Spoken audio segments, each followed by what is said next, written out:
सरकार मगध नरेश जरासंध के बंदी गृह में 20,800 राजा बंधक बने पड़े हैं और नारकीय जीवन जी रहे हैं।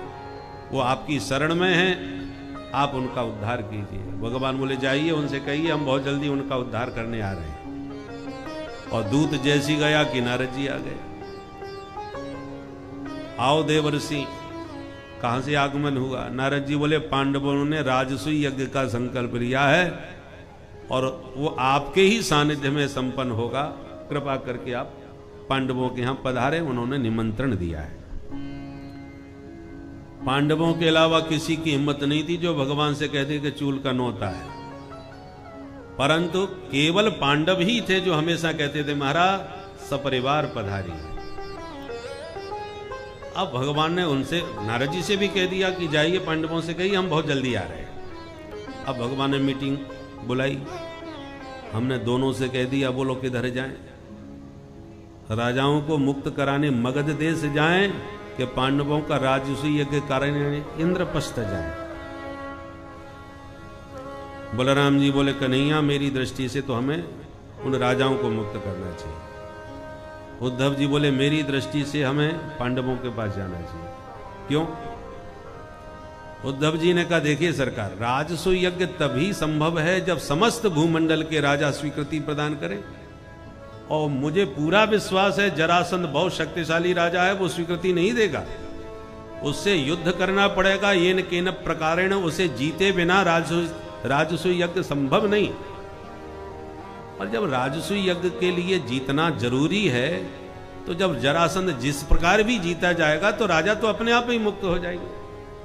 हमें डायरेक्ट जरासंध से लड़ने की क्या जरूरत है? सीधे सीधे भगवान प्रसन्न हो गए। उद्धव तुम सचमुच बड़े बुद्धिमान हो, बिल्कुल ठीक कहा। और यही निर्णय लिया गया।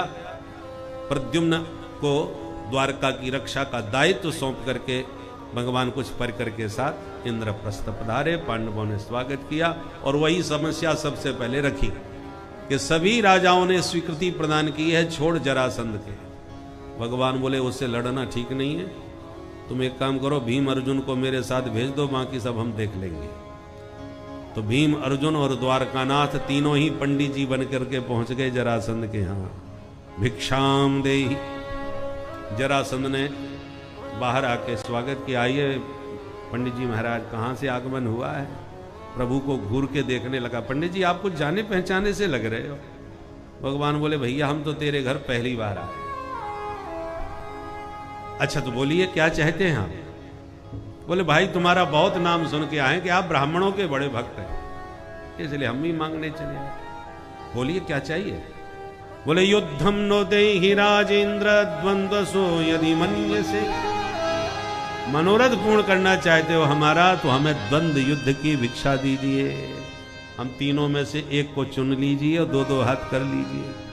जरासंध बड़ी जोर से हंसा। अरे ब्राह्मण देवताओं क्यों परिहास कर रहे हो? ब्राह्मण होके लड़ने भिड़ने की बात करते हो? अरे खीर मालपुआ सटकाओ, पेट पर हाथ घुमाओ, प्रेम से पधारो। लड़ना भिड़ना तुम लोगों ने कब से सीख लिया?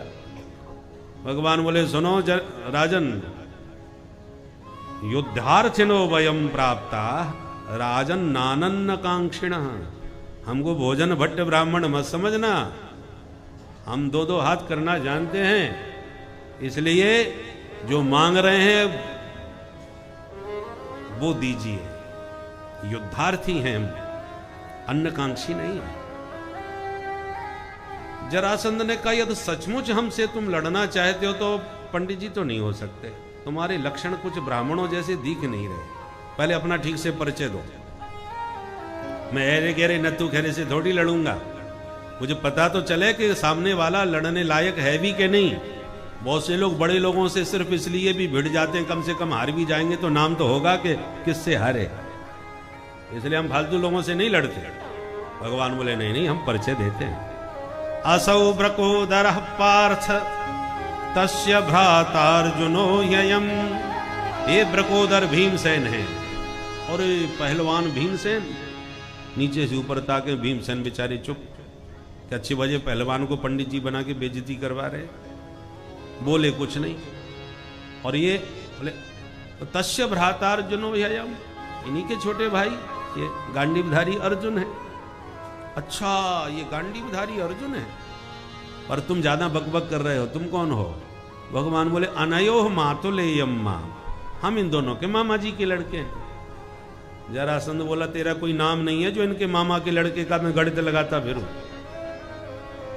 तब भगवान बोले कृष्णम जानी है तेरे पुम, हाँ वही द्वारकाधीश कृष्ण है जिनसे तुम 17 बार हारे बैठे हो, भूल गए क्या? अब जरासंध मन में तो घबराया कि ये 17 बार जिसने हराया, ले दे के 18वीं बार बड़ी मुश्किल से जीत पाया, और ये फिर मेरे सामने आ गया। और ऊपर से हंसता हुआ बोला सुन कृष्ण, तेरे जैसे डरपोक और भगोड़े से मैं जिंदगी में कभी नहीं लड़ने वाला। तुझे 17 बार हराने का ध्यान है और ये भूल गया कि मेरे से डर के कैसे भागा था।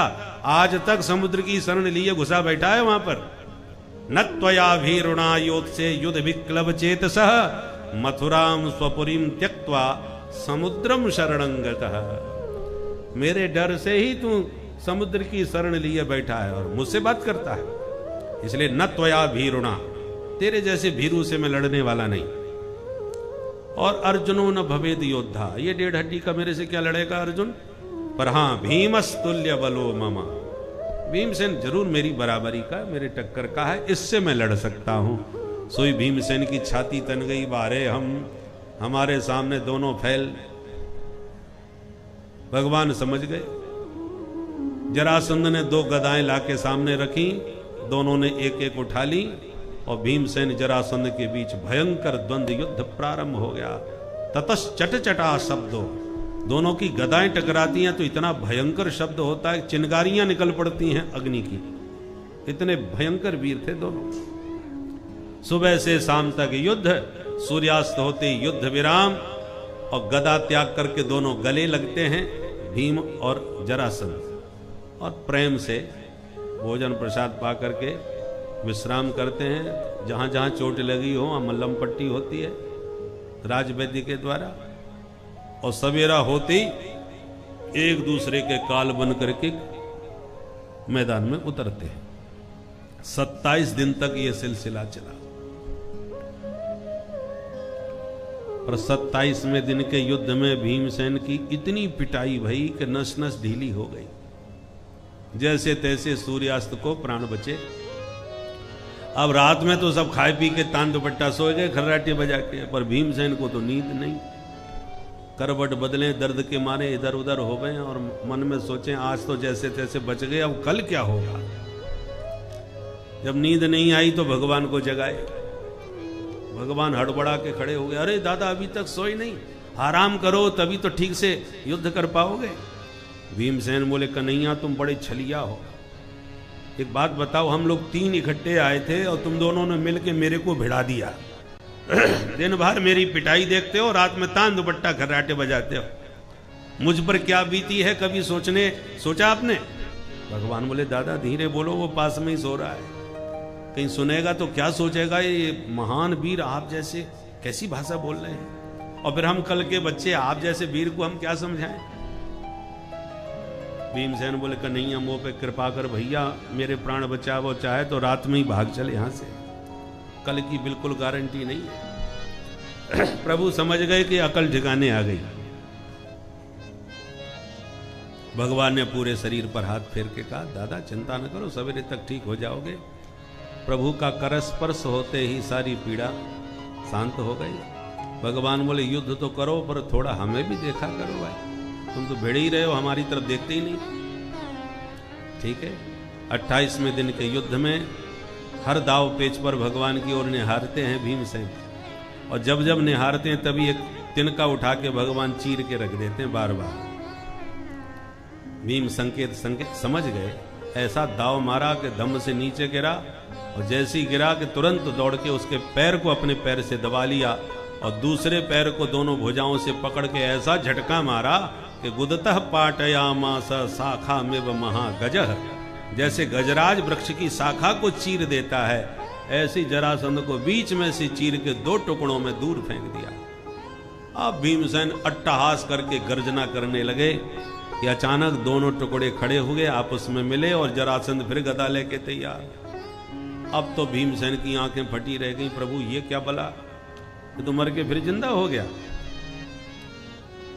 इसका जन्म 2 भागों में हुआ था। बृहदरथ राजा की 2 रानियां थीं, संतान कोई नहीं हुई। संत ने फल दिया कि रानी को खिला दो। अब रानी 2 हैं, वो फल एक क्या करे, तो चीर के दोनों को आधा आधा खिला दिया।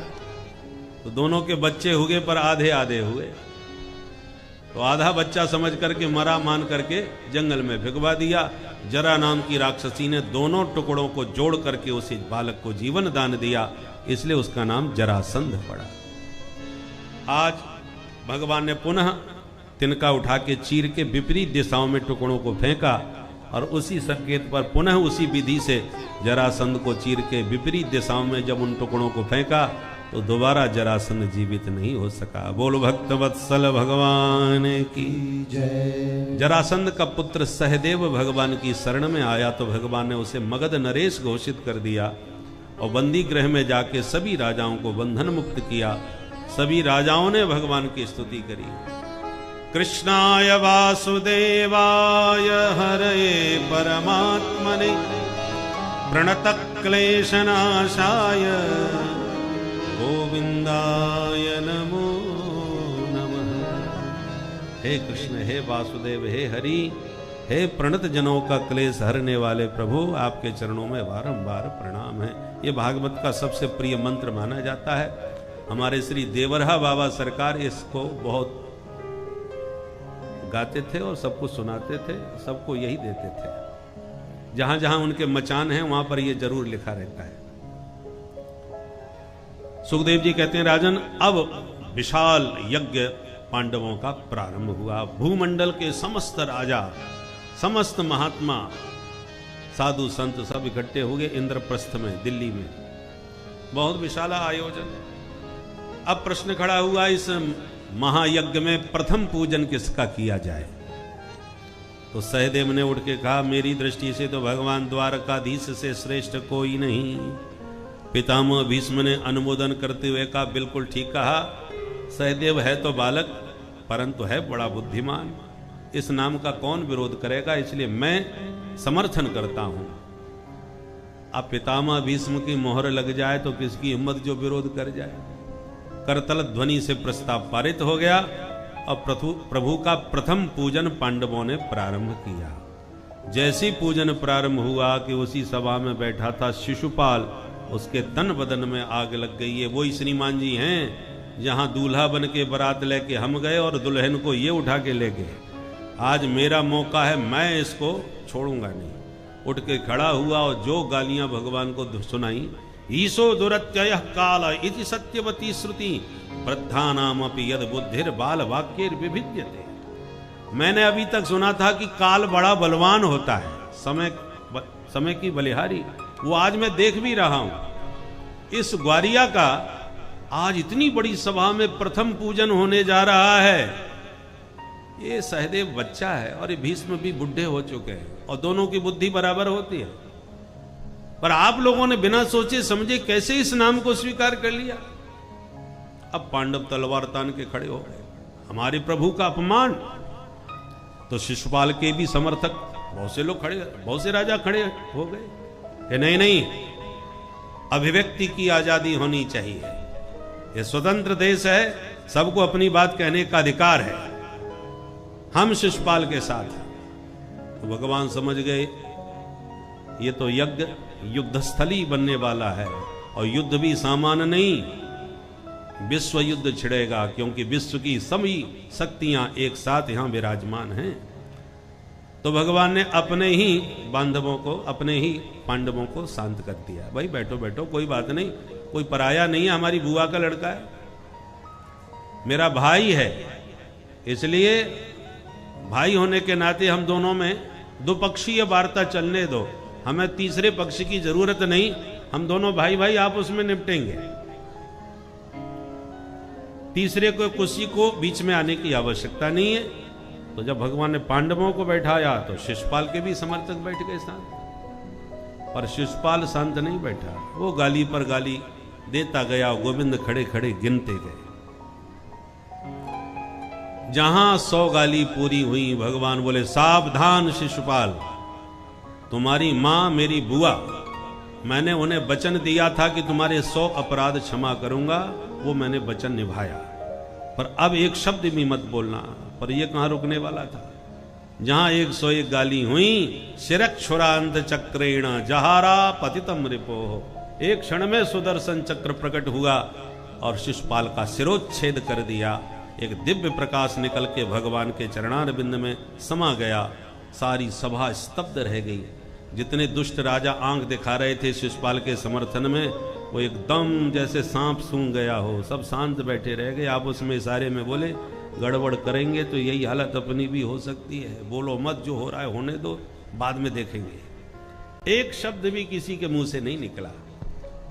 और भगवान ने विश्व समुदाय को भारतवर्ष का संदेश दिया कि हम भारतवासी स्वभाव से ही सहिष्णु होते हैं, शांति प्रिय होते हैं, पर हमारी सज्जनता और शांति प्रियता को जो कायरता समझने लगते हैं, उनके लिए हमारे पूर्वजों ने एक दूसरा मंत्र भी हमको सिखाया है, सठे साठ्यम समाचरे।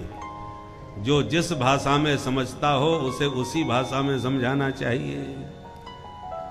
100 गाली हमने सुन ली, ये हमारी सहिष्णुता है, सज्जनता है, कायरता नहीं। सहनशीलता की भी एक सीमा होती है, और जो उस सीमा का उल्लंघन करता है उसके लिए फिर हमारा दूसरा सूत्र तैयार रहता है, सठे साठ्यम समाचरे। कितने दशकों से हम लोग आतंक का दंश भोगते रहे, उधर से आतंकवादी आते रहे, हम कबूतर उड़ाते रहे। सज्जनता को कायरता समझने लगे, परंतु जब घुस करके थप्पड़ मारना प्रारंभ किया, उसी भाषा में उनको जवाब देना प्रारंभ किया, तो आज उस देश की ये हालत हो गई कि कटोरा लिए विश्व में भीख मांगता फिर रहा है, कहीं का नहीं रहा। अब भाषा व्यवहार सब बदल गया। इसलिए भारतवासियों को सावधान होने की आवश्यकता है। ऐसे सशक्त हाथों में सत्ता दीजिए जो ईंट का जवाब पत्थर से देने में सामर्थ्यवान हो। वर्षों से हम लोग इतने शांति प्रियता दिखाने लगे कि हम लोगों को कायर लोग समझने लगे। भगवत कृपा से विश्व में सब जगह जाने का अवसर मिलता है, तो जो विदेशी भारतीय हैं वो एक ही बात कहते हैं, महाराज एक जमाना था कि हमको भारतीय कहने में संकोच लगता था, पर आज हम गौरव से छाती तान करके कहते हैं हम हिंदुस्तानी हैं, हम भारतीय। ये होता है सत्ता का प्रभाव, ये होता है शक्तिशाली हाथों में सत्ता का चमत्कार। इसलिए भगवान ने कहा हम 100 गाली सुन रहे हैं, इसका मतलब ये ना समझिए हम कायर हैं। और एक दुष्ट को दंड दिया तो सारे उद्दंड अपने आप ही शांत हो गए, किसी से कुछ नहीं कहना पड़ा। एक नियम है, कंटके न कंटकोद्धारः, कभी कभी कांटे से कांटा निकाला जाता है। बड़ी हिंसा को रोकने के लिए छोटी सी हिंसा करनी पड़ती है। जब बिल्कुल आप अहिंसक बन के बैठ जाओगे तो लोग तुम्हें कायर समझ के पग पग पर तुम्हारा अपमान करेंगे। क्षमा सुहाती उस भुजंग को जिसके कंठ गरल हो, अरे उसका क्या जो दंतहीन विषहीन विनीत सरल हो। कोई सांप विषैला हो और फिर भी किसी को न काटे, तब कहा जाएगा कि कितना सहनशील सर्प है। और जिसका दांत ही तोड़ दिया गया जहर का, जिसके मुख में जहर ही नहीं है, अब वो काट भी लेगा तो क्या फर्क पड़ेगा। अब वो सांप कहे, जिसका दांत टूट गया हो जहर का, वो सांप कहे कि भैया हमने क्रोध करना छोड़ दिया है, अब हमने काटना छोड़ दिया है, हम बहुत सीधे सरल हो गए। अरे अब तो तू काटेगा भी तो क्या बिगाड़ लेगा भाई। बोलो राधे राधे राधे राधे। आप शक्ति संपन्न होकर के सहिष्णु बने तब आपकी शोभा है। शक्तिहीन गिड़गिड़, कोई पहलवान आपको थप्पड़ मार दे और आप कहो चलो कोई बात नहीं माफ कर दिया, हमको झगड़ा पसंद नहीं है, तो 2 थप्पड़ और मसक देगा भाई, क्या बिगाड़ लोगे आप। पर आप शक्तिशाली होकर के भी कुछ न बोलो तब आपकी शोभा है। भगवान देवादिदेव महादेव को दक्ष ने इतनी गालियां दी, पर ससुर होने के नाते भोले बाबा मुस्कुरा के सब सहन गए, कुछ नहीं बोले। ये सहिष्णुता महादेव की है, ये सज्जनता है। क्योंकि सती के पिता हैं इसलिए क्षमा कर दिया। पर जब सती ने शरीर त्यागा तब दक्ष को भोले बाबा ने फिर उन्हीं की भाषा में जवाब दे करके बकरे का मुंह लगा दिया। बहुत ज्यादा मैं करते हो, अब जिंदगी भर में आते रहो। बोलो राधे राधे।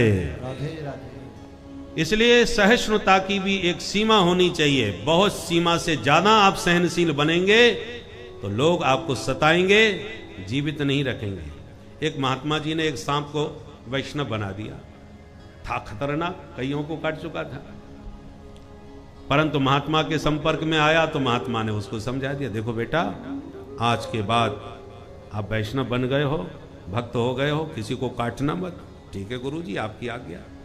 नहीं काटा। अब वो जब नहीं काटने लगा तो लोगों को धीरे धीरे पता चला, उसके पास से निकलते फिर भी वो पड़ा रहता, छूते तब भी कुछ नहीं बोलता।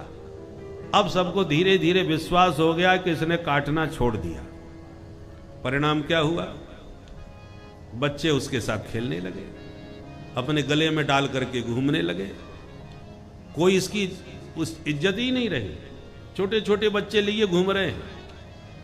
और विडंबना तो तब हुई कि जब श्रावण का महीना आया तो उसी को डाली पर लटका के बच्चे झूलने लगे, उसके अंग अंग टूट गए महाराज।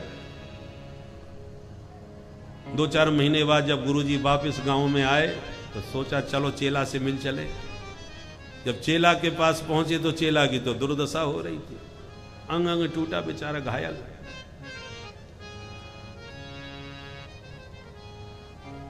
गुरुजी ने पूछा, चेला जी ये किस कुसंग का प्रभाव है जो तुम्हारी ये दुर्दशा हो गई?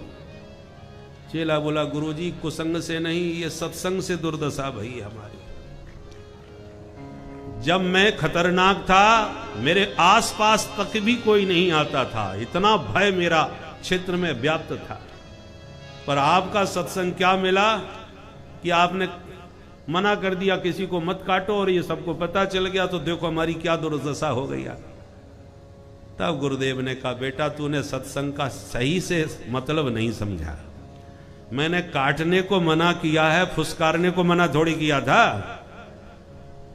काटो मत, किसी के प्राण मत लो भाई, पर फुसकारना भी अब छोड़ दोगे तो जिंदा नहीं रहने देंगे तुम्हें लोग। इसलिए समय पर उत्तर देना तो सीखो, थोड़ा फुसकार तो मारो ताकि लोगों को डर लगे कि हां ये कभी काट भी सकते हैं।